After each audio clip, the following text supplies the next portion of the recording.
Di ba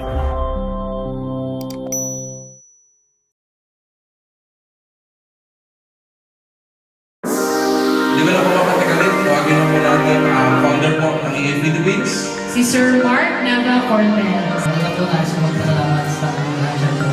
So, ito yung first time na nakasuot na yung mga partners sa face-to-face.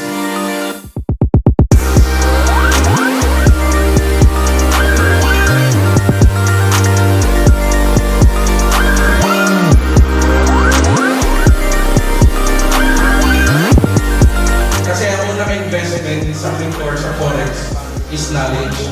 Dapat mag-invest ka muna lagi sa knowledge. And dapat alam mo yung pinapasok mo.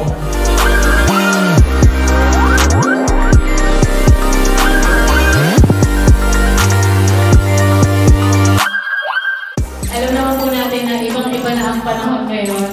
Meron tayong artificial intelligence, may mga bot na tayo na pwede nating i-design, automation na pwede nating i-design. Alam niyo yung mga IT natin dyan, mga IT majors, di ba?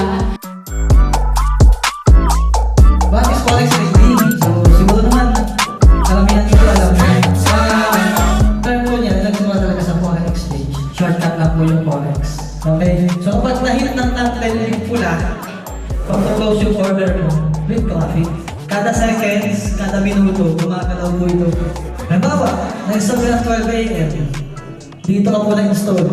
Si Kuya na-install, biglang nag-drop, dito siya na-install.